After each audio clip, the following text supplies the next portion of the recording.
ప్రత్యేకంగా ఒక్కొక్కరికి ఒక్కొక్క విమానం, షటిల్ సర్వీస్, ఇవన్నీ వాస్తవాలు నేను చెప్పేటివి.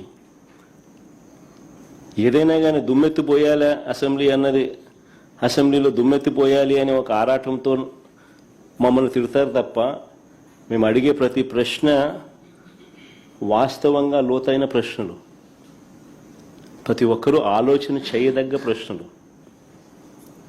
ఫేర్గా నిజంగా ఈ సబ్జెక్ట్ మీద మాట్లాడదాం, ఫేర్గా ఈ సబ్జెక్ట్ను ప్రస్తావిద్దాం.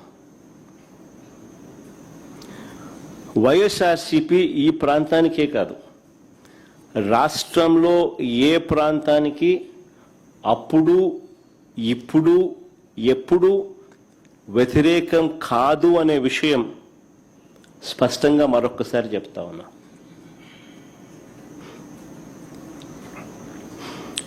కొన్ని వాస్తవమైన విషయాలు మీ ద్వారా ప్రజల ముందు, ఈ ప్రెస్ కాన్ఫరెన్స్ ద్వారా ప్రజల ముందుకు తీసుకొని పోయే ప్రయత్నం చేస్తా ఉన్నాం.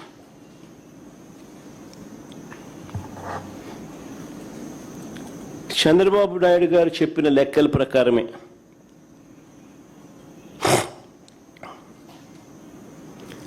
తానంతటి తానే కేంద్రానికి, తానంతటి తానే బ్యాంకులకు వాళ్ళు సబ్మిట్ చేసిన డిపిఆర్ రిపోర్ట్ల ప్రకారమే అమరావతి ప్రాంతంలో 1 ఎకరా డెవలప్ చేయాలంటే,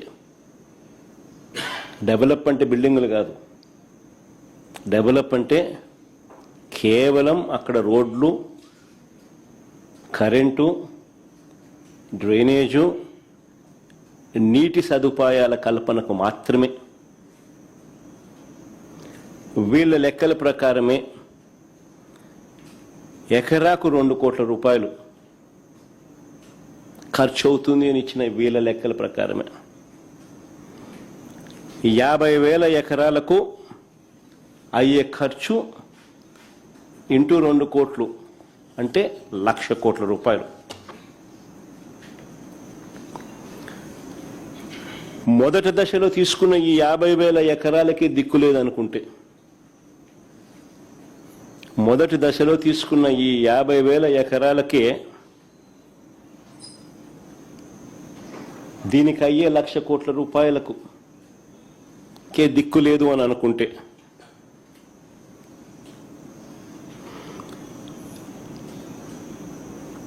బేసిక్ ఇన్ఫ్రాస్ట్రక్చర్కు మాత్రమే నేను చెప్తా ఉన్నా. ఈ 50,000 ఎకరాలలో బేసిక్ ఇన్ఫ్రాస్ట్రక్చర్కు మాత్రమే, రోడ్లు, డ్రైనేజీలు, కరెంటు, నీళ్లు, ఇటువంటి బేసిక్ ఇన్ఫ్రాస్ట్రక్చర్కి అయ్యే ఖర్చే ఎకరాకు 2 కోట్ల చొప్పున 1,00,000 కోట్ల రూపాయలకు దిక్కు లేదనుకుంటే, రెండో దశలో మరో 50,000 ఎకరాలు తీసుకుంటానని చెప్తా ఉన్నాడు. అందులో సుమారు 20,000 ఎకరాలకు ఇప్పటికే నోటిఫికేషన్ కూడా ఇచ్చేశాడు. రెండో దశకు సంబంధించి రెండో దశలో 50,000 ఎకరాలకు గాను 20,000 ఎకరాలకు ఇప్పటికే నోటిఫికేషన్ కూడా ఇచ్చేశాడు. ఈ లెక్కన రాజధానిలో 1,00,000 ఎకరాలలో, వెరీ ఇంపార్టెంట్ పాయింట్, ఈ లెక్కన రాజధానిలో 1,00,000 ఎకరాల్లో నేను తీసుకున్న 1,00,000 ఎకరాలలో కేవలం రోడ్లు వేయడానికి, కేవలం కరెంట్ ఇవ్వడానికి, కేవలం నీళ్ళు ఇవ్వడానికి, కేవలం డ్రైనేజ్ కనెక్షన్లు ఇవ్వడానికి, ఇటువంటి బేసిక్ సదుపాయాలను కల్పించడానికి ఈ లెక్క ప్రకారమే, ఈయన ఇచ్చిన లెక్కల ప్రకారమే ఎకరాకు 2 కోట్ల రూపాయలు ఇంటూ 1,00,000 ఎకరాలు అంటే ఏకంగా 2,00,000 కోట్లు కావాలి. ఇది చాలా చాలా ఇంపార్టెంట్ పాయింట్. భవిష్యత్తులో ఈ ప్రాజెక్ట్ పూర్తయ్యేసరికి ఈ 2,00,000 కోట్లు ఇంకా ఎంత పెరుగుతుందో చెప్పలేం, ఎన్ని సంవత్సరాలు పడుతుందో చెప్పలేం, ఎన్ని దశాబ్దాలు పడుతుందో చెప్పలేం. ఇన్ని సంవత్సరాలలో పట్టే ఈ దశాబ్దాల్లో ఈ 2 లక్షల కోట్లు కాస్త ఇంకా ఏ స్థాయికి పోతుందో కూడా చెప్పలేం. 2 లక్షలు 4 లక్షలు అవుతుందో, 4 లక్షలు 10 లక్షలు అవుతుందో, సమయం దశాబ్దాలను బట్టి డిసైడ్ అవుతుంది. మరి నేను అడుగుతా ఉన్నా, మరి 12 ఏళ్ల క్రితం మరి చంద్రబాబు నాయుడు అడుగుతాను, ఈ ఎకరాకు 2 కోట్లు అని చెప్పి ఏదైతే చంద్రబాబు నాయుడు చెప్తా ఉన్నాడో, ఈ బేసిక్ ఇన్ఫ్రాస్ట్రక్చర్ ప్రొవైడ్ చేయడానికి కోసం అయ్యే ఖర్చు, ఇది కూడా 12 ఏళ్ల క్రితం 2014లో ఈయన ఇచ్చిన లెక్కలు.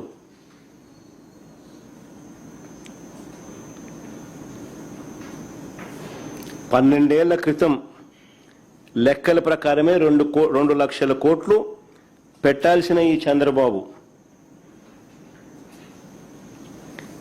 విడిపోయిన రాష్ట్రానికి 7 ఏళ్లు ముఖ్యమంత్రిగా ఉన్న ఈ చంద్రబాబు ఇప్పటి వరకు ఎంత పెట్టాడని అడుగుతా ఉన్నా.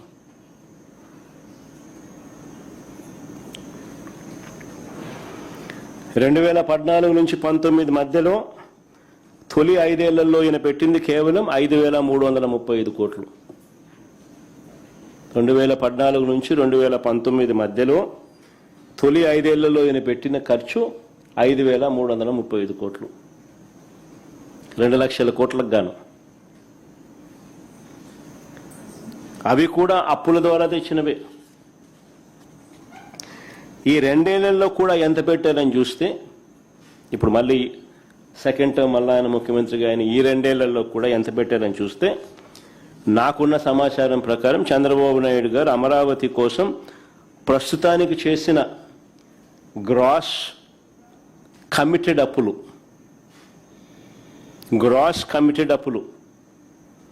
47,000 కోట్లలో ఇప్పటికే డ్రా చేసింది 13,000 కోట్లు.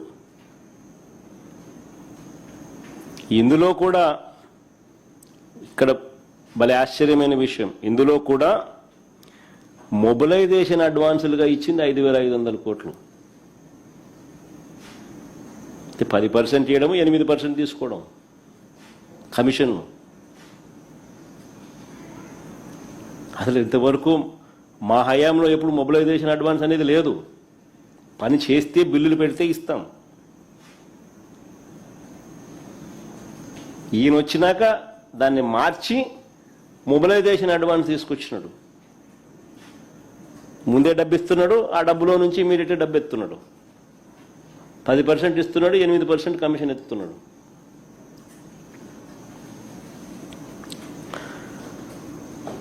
కేవలం 2,500 కోట్లు మాత్రమే బిల్లుల కింద ఇచ్చాడు ఈ 2 ఏళ్లలో. ఈ 2 ఏళ్లలో కేవలం 2,500 కోట్లు మాత్రమే బిల్లుల కింద ఇచ్చారు. ఇంకా ఆశ్చర్యం ఏమిటో తెలుసా, 960 కోట్లు డైవర్ట్ కూడా చేసినారు. 960 కోట్లు డైవర్ట్ కూడా చేసినారు. అంటే ఈయన 7 ఏళ్ల పీరియడ్లో, 7 ఏళ్ల కాలంలో ఈయన ఖర్చు చేసింది ఇప్పుడు 2,500 కోట్లు, అప్పుడు 5,335 కోట్లు, అంటే దాదాపుగా 8,000 కోట్లు.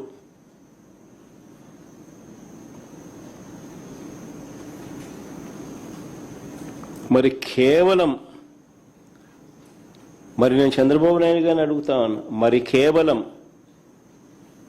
రోడ్లు వేయడానికి, కేవలం కరెంట్ ఇవ్వడానికి, కేవలం నీళ్లు ఇవ్వడానికి, కేవలం డ్రైనేజ్ వంటి మౌలిక వసతులు కల్పించడానికే 2 లక్షల కోట్లలో 7 ఏళ్లలో ఖర్చు పెట్టింది ఈయన కేవలం 8,000 కోట్లు.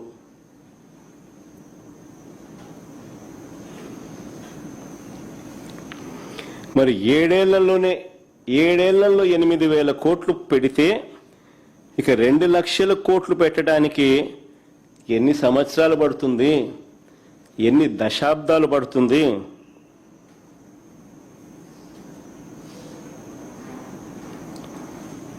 ఈ లెక్కల ప్రకారం చూస్తే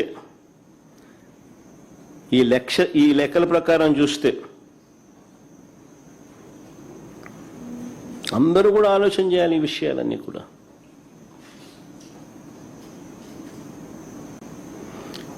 ఇది కాక బిల్డింగ్ ఖర్చులు, ఇవి కాక బిల్డింగ్ ఖర్చులు, ఈ 2 లక్షల కోట్లు కాక బిల్డింగ్లకు అయ్యే ఖర్చులు సెపరేటు. ఇదంతా కేవలం బేసిక్ ఇన్ఫ్రాస్ట్రక్చర్ కోసమే.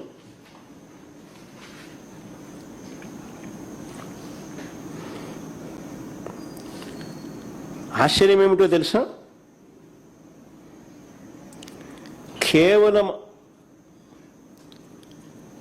ఆ రాజధాని అమరావతి అనే ఆ ప్రాంతంలో కేవలం రోడ్లు వేయడానికి, కేవలం కరెంట్ వేయడానికి, కేవలం డ్రైనేజ్ చేయడానికి, వ్యవస్థ క్రియేట్ చేయడానికి, కేవలం నీళ్ళు ఇవ్వడానికి ఇంతింత డబ్బులు ఇక్కడ ఖర్చు చేస్తూ పోతే రాష్ట్రంలో ఇక సంక్షేమము, రాష్ట్రంలో ఇక అభివృద్ధి, రాష్ట్రంలో ఇతర ప్రభుత్వ బాధ్యతలు, వీటి పరిస్థితి ఏమిటి?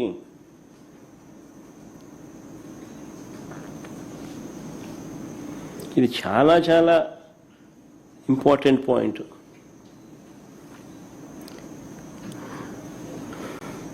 నిజంగా ఇప్పటికే చంద్రబాబు నాయుడు గారు తన స్కాముల కోసం అమరావతి మీద చంద్రబాబు నాయుడు గారు అప్పులు తెచ్చి అమరావతి పేరిట స్కాములు చేస్తూ చంద్రబాబు నాయుడు గారు కుమ్మరించడం వల్ల దాని ప్రభావం ఇప్పటికే రాష్ట్రం మీద కనిపిస్తూ ఉంది. ఇప్పటికే మీరు గమనిస్తే రాష్ట్రంలో నాడు నేడు పనులు ఆగిపోయాయి. స్కూళ్ళు, హాస్పిటళ్ళు పట్టించుకునే నాతులు లేడు.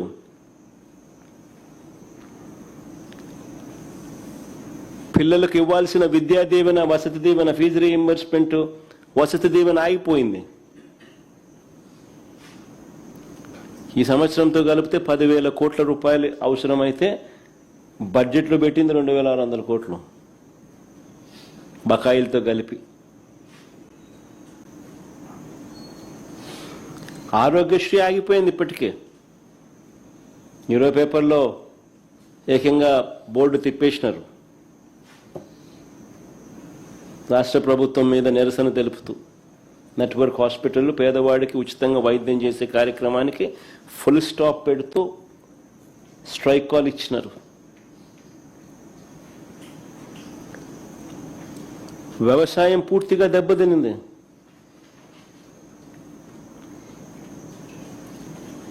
రైతులకు ఏ పంటకు గిట్టుబాటు ధర రాని పరిస్థితి, కనీసం ఇంటర్వ్యూన్ అయ్యే పరిస్థితి లేదు. ఉచిత పంటల బీమా గాలికి ఎగిరిపోయింది. ఇప్పటికీ ఆర్బీకేలు నిర్వీర్యమైపోయాయి. ఈ క్రాప్ జరిగిందా లేదా పట్టించుకునే నాతులు లేడు. మెడికల్ కాలేజ్ పనులు పూర్తిగా ఆగిపోయాయి.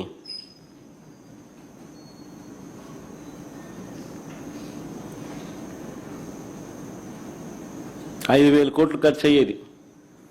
సంవత్సరానికి 1,000 కోట్లు పెడితే చాలు మెడికల్ కాలేజీలు పూర్తయ్యే పరిస్థితి నుంచి ఆగిపోయాయి.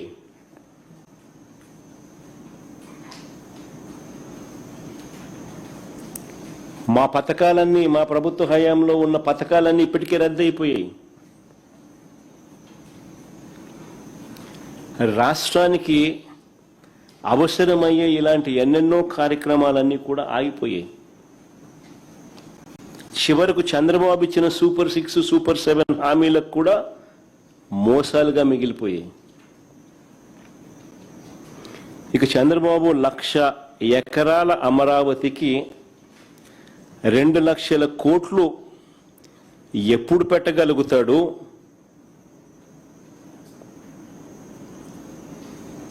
ఎలా పెట్టగలుగుతాడు? ప్రజలకు ప్రభుత్వం తప్పనిసరిగా బాధ్యతాయుతంగా చేయాల్సిన మంచి ఎప్పుడు జరుగుతుంది? ఎలా జరుగుతుంది?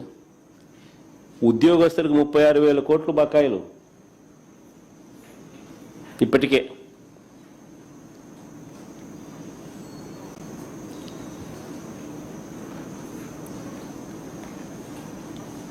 అంటే ఈ చంద్రబాబు గారు తన జీవితం అంతా కూడా ఇక్కడే రోడ్లు, తన జీవితం అంతా ఇక్కడే కరెంటు, తన జీవితం అంతా ఇక్కడే నీళ్లు, తన జీవితం అంతా ఇక్కడే డ్రైనేజు, జీవితం అంతా అప్పులు చేస్తాడా?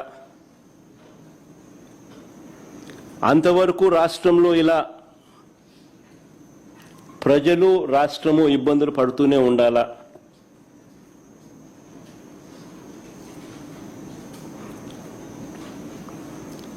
ఇలాంటి పరిస్థితుల్లో చంద్రబాబు చెప్పిన 1,00,000 ఎకరాల అమరావతి ఎప్పటికి పూర్తవుతుంది? 2 లక్షల కోట్లు పెట్టే స్తోమత మనకు ఉందా?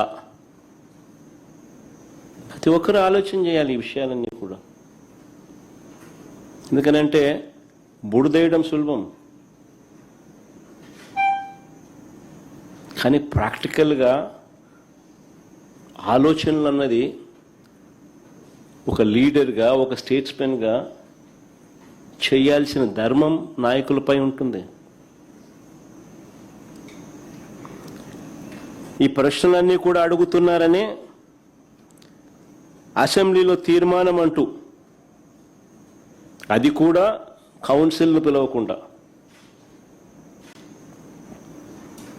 తానేదో గొప్పగా సాధించినట్లుగా ప్రజలను పూర్తిగా మభ్యపెడుతూ తాను చేసే స్కాములకు స్టాంప్ వేసుకునే కార్యక్రమం, డైవర్ట్ చేసే కార్యక్రమాన్ని మాత్రమే వాడుకుంటున్నారు. అమరావతి, నిజంగా అమరావతిలో జరిగిన స్కాముల గురించి కొన్ని ఉదాహరణలు చెప్తాను నేను. అమరావతిలో టెండర్లు ఒక్కసారి గమనిస్తే 2018లో ఏ పనులు ఎవరు చేశారో 2024లో టెండర్లు రద్దు చేసిన తర్వాత కూడా మళ్ళీ అవే కంపెనీలకు పనులు దక్కాయి. ఇది నిజంగా అందరూ గమనించాలి. ఇది